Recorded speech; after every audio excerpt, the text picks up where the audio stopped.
What's happening, everybody? Welcome back to Game Day with Trey. Of course, this is your host, Trey, and today we're going to talk about this Monday Night Football NFL matchup between the Philadelphia Eagles and the Atlanta Falcons.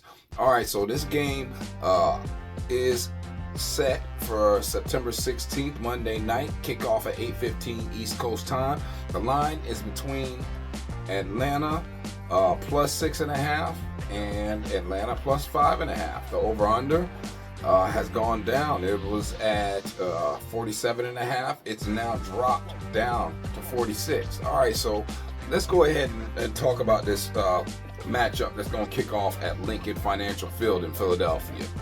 All right, so the Philadelphia Eagles are 1-0 this season after they defeated Green Bay by a score of 34-29 in their last game. Philadelphia trailed 6-0 at the end of the first quarter and 19-17 at halftime. But they scored 17 points in the second half for the win. The Eagles were outgained by a total of 414 to 410 yards, and they turned the ball over 3 times, man. They went 4 for 14 on third down in the game, and Jalen Hurts threw for 278 yards, 2 touchdowns, and 2 interceptions, while Saquon Barkley rushed for 109 yards and 2 scores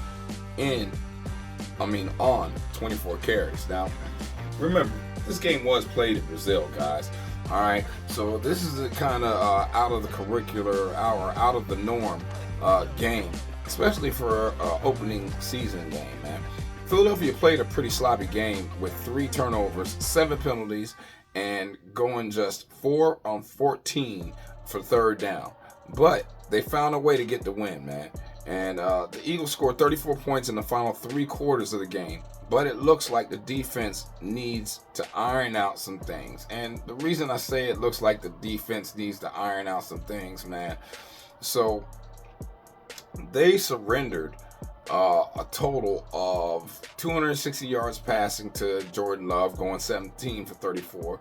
But they gave up 16 carries for 84 yards to Josh Jacobs, which is very troubling considering how horrible their defense was last year. They also gave up 4 receptions for 138 yards to Jayden Reed, and Romeo Doubs hit for 4 for 50. All right, so considering how troubling their defense was last year, it's definitely some stuff that you want to pay attention to with how sloppy they came out with on defense and the fact that they were turning the ball over on offense. All right, so let's go ahead and let's look into the next portion of this matchup, man. So the Atlanta Falcons are 0-1 this season after they lost to Pittsburgh by score 18-10 in their first game.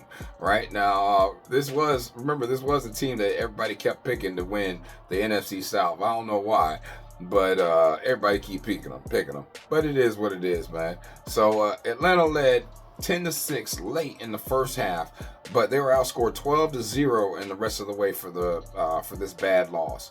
The Falcons were outgained by a total of 270 to 226 total yards. They turned the ball over 3 times, and they went 2 of 9 on third down in the loss. Kirk Cousins threw for 155 yards, 1 touchdown, and 2 interceptions, while Bijan Robinson rushed the ball 68 yards on 18 carries.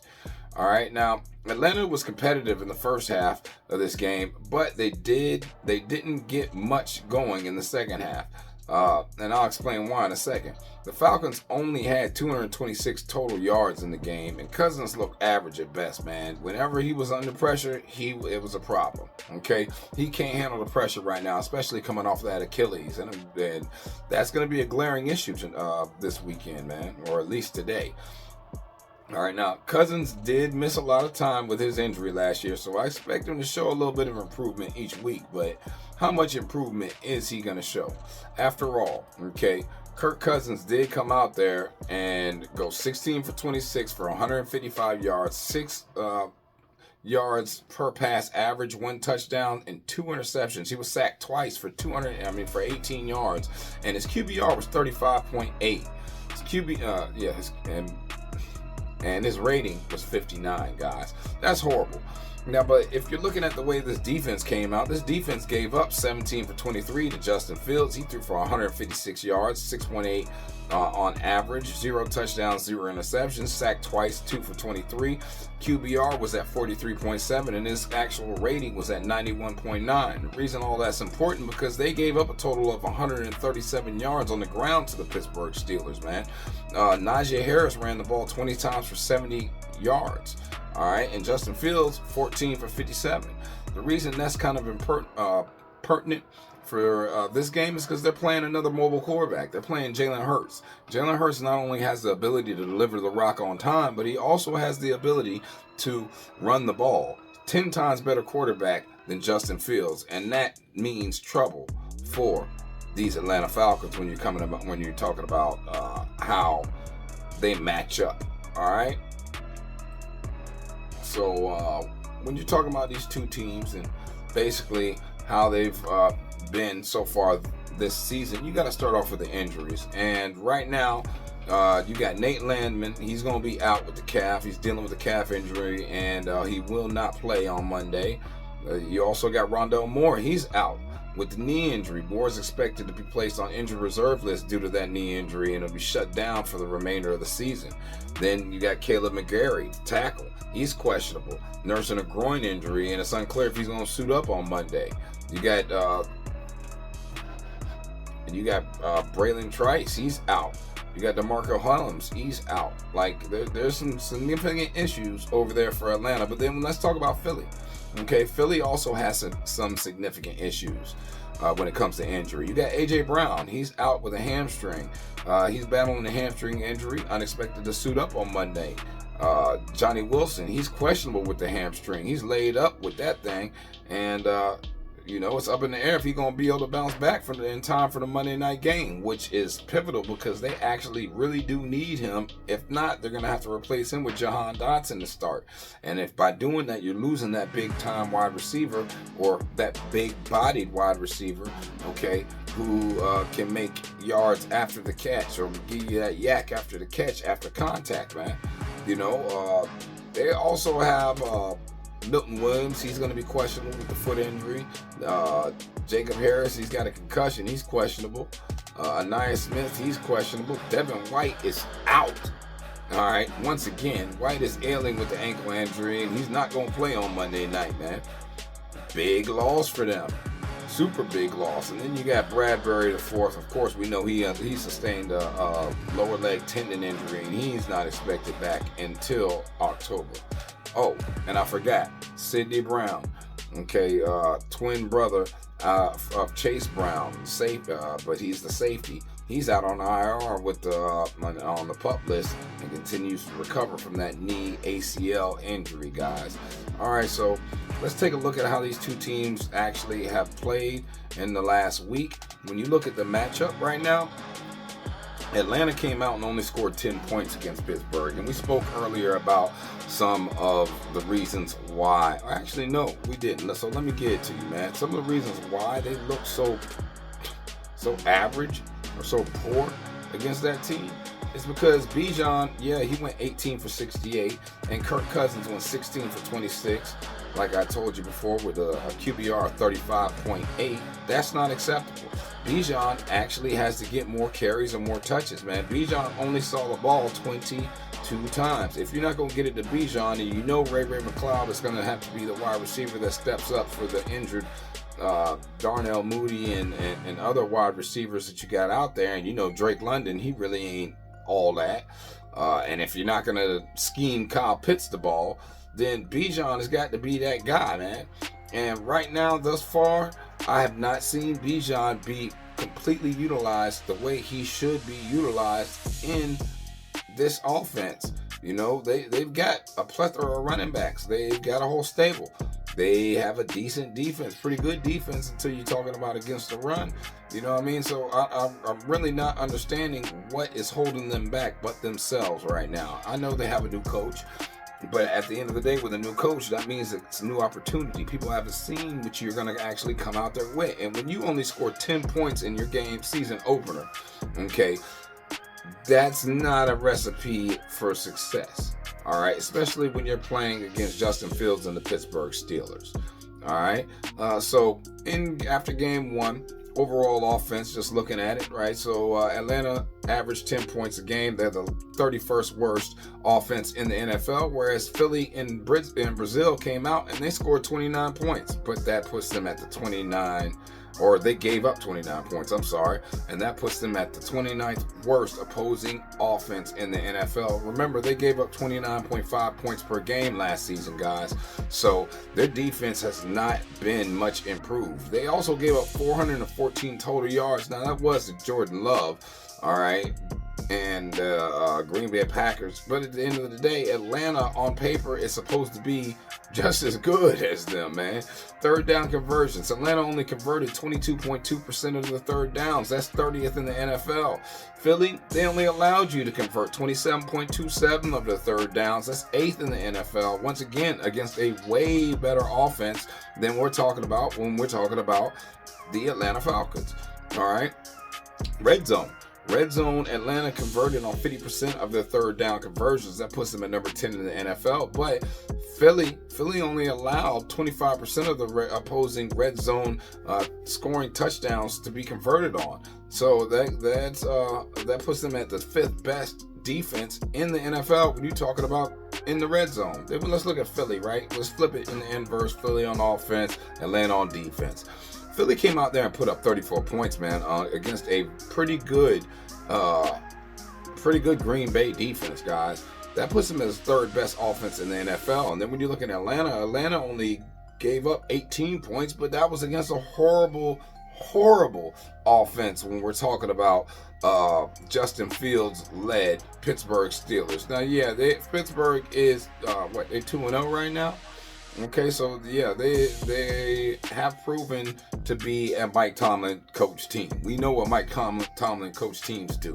They are competitive. They are teams that are going to be out here and really they fighting on every play, man.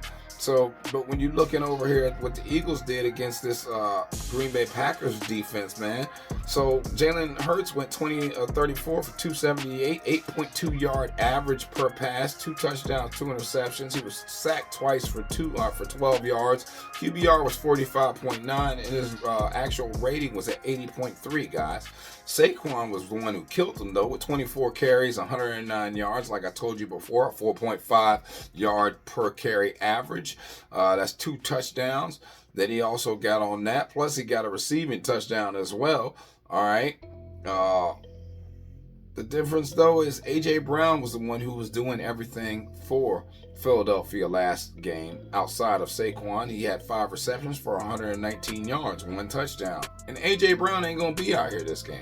So now you're forced with Devontae Smith, Saquon Barkley, Jahan Dotson, because Johnny Wilson looks like he might not be playing in this game, man. And that is really, really critical considering what you're trying to do and what you're trying to accomplish. Also, don't forget, Jalen Hurts did fumble twice in that game, and he lost one of those fumbles, man.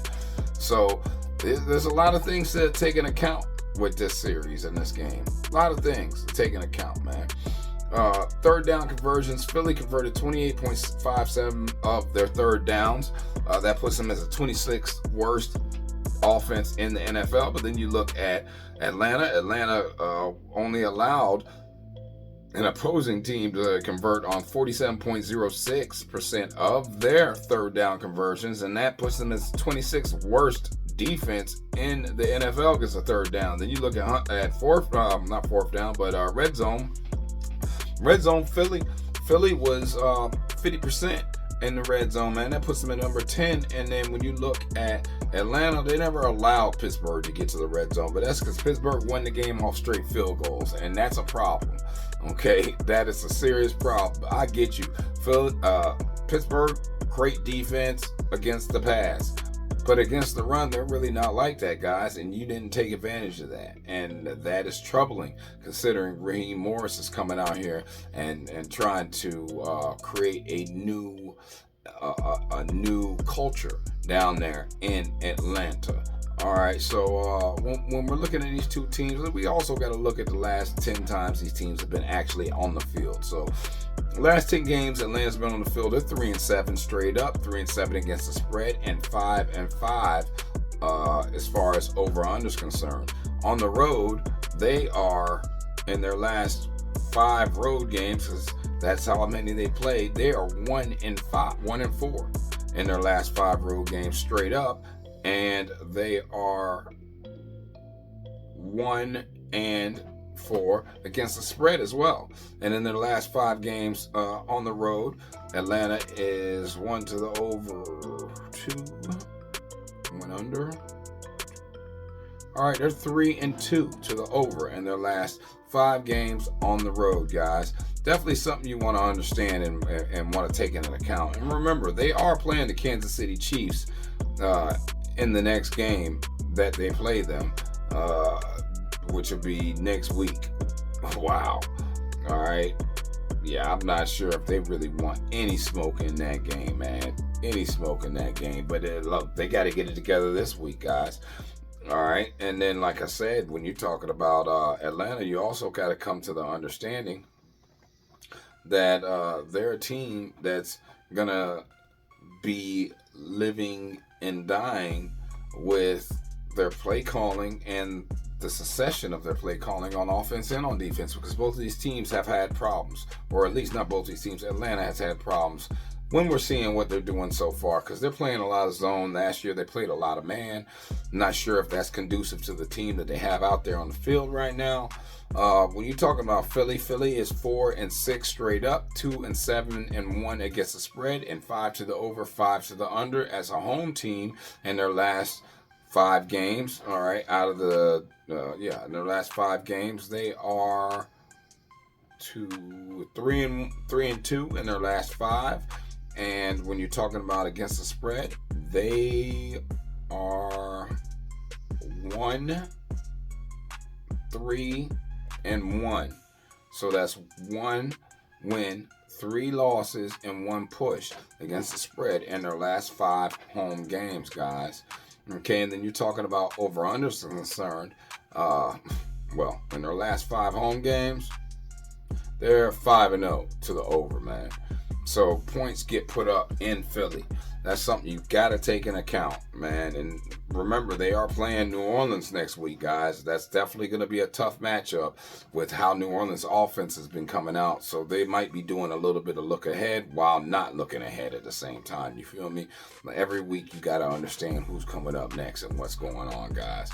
All right, so when we're looking at these two teams and we're trying to figure out a little bit more about them, let's look head to head. Head to head, these two teams ain't played since 2021, man. But Philly does run the series 6-4 straight up.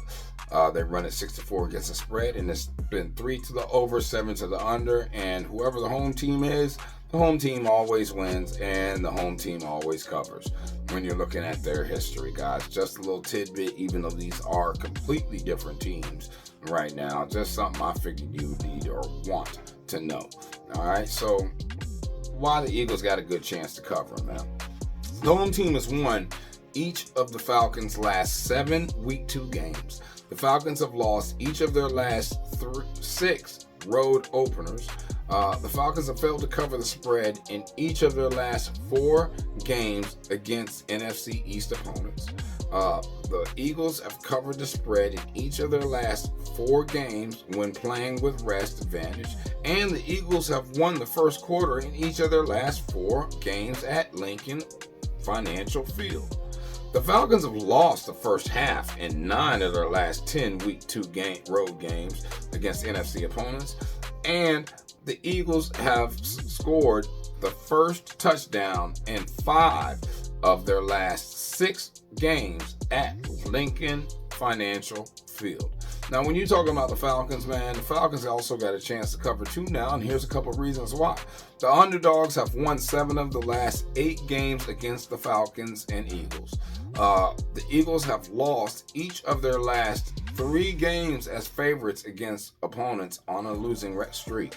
The Eagles have failed to cover the spread in each of their last 9 games against teams that held a losing record.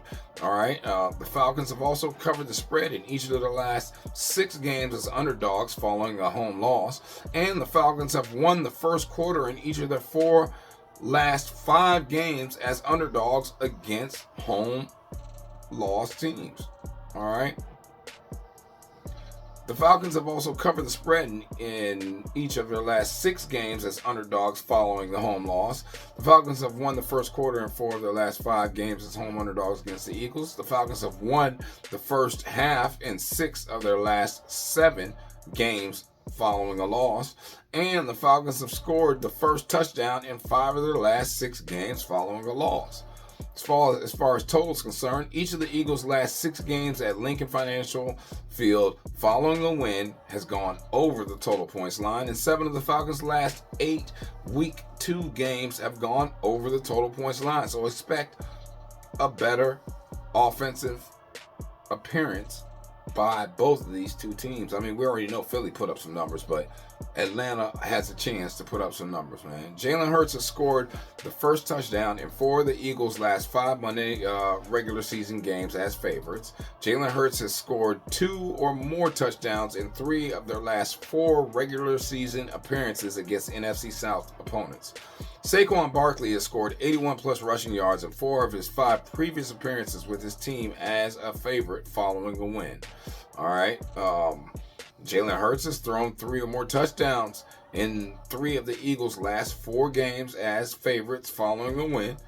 And when you talking about Atlanta, Kirk Cousins has recorded 244-plus passing yards in 7 of his last 8 September appearances against NFC opponents. Bijan Robinson has scored recorded 27-plus receiving yards in each of the Falcons' last 4 September games. Bijan Robinson has also recorded 106-plus rushing and receiving yards in 5 of the Falcons' last 6 games. All right, and Kirk Cousins has thrown 2 or more touchdowns in each of his last 6 appearances with his team as an underdog following a loss. Bijan Robinson ranks tied first in the NFL in broken tackles this season with 4. Now, the Eagles rank tied for first in 4th down percentage. The Eagles rank tied for first, or they rank first in the NFL in quarter 2 points per game. The Falcons rank tied for first in 4th down percentage, and the Falcons rank tied for first in quarter 2 win percentage. Now, we all know that Nick Sirianni, on Monday Night Football, all right, in this situation is 18-13 straight up, all right, and 13-6-2 against the spread. Not on Monday Night Football, as an away home. I'm not away, as a home team favorite, guys. All right, Cousins was 25th in passing efficiency and 26th in passer rating in week 1 per True Media, and Cousins is 3-10 straight up against the spread on Monday Night Football. He's 1-7 straight up and 1-7 against the spread as a dog on Monday Night Football, guys. So we know he doesn't play well in these types of situations. We know he doesn't show up. So how are we going to pick? What are we going to do? Man, look, I'm going to be honest with you, okay? I'm rocking with Falcons over. I think they can do over 18.5 points. I think they can really put up some numbers against this team. I think they should be getting a little bit better. I do feel like I like the Eagles, brother. I can't get away with that from that. I like the Eagles. But what I'm going to rock with, what I'm definitely putting in, guys, is the first half. Eagles first half -1.5. All right, that'll get that. Paid a little juice for that, -150, but it's definitely worth the juice. It's worth the squeeze on that one. I also am feeling, as far as anytime touchdowns, I like Saquon on the anytime touchdown on the player prop. All right, for the anytime touchdown for Saquon, that is that's a minus 195. You're paying a lot of juice there, but it's definitely going to be a lot, guys. Saquon's going to get in that box. Like I said, I like the Eagles, okay, to win. I like the Eagles to cover. I'm pretty sure the Falcons will go over that 18.5 points. I have a really good feeling about that, guys. And I know I like the Eagles to score over 24.5, maybe over 25.5, guys. But I don't know. Y'all let me know what y'all think in the comments. I know this was a little bit extra longer video, but it is Monday Night Football, so I'm just trying to give y'all something to look forward to, man. Y'all have a blessed day. Stay safe. Please like, subscribe, share. See you at the window. Peace.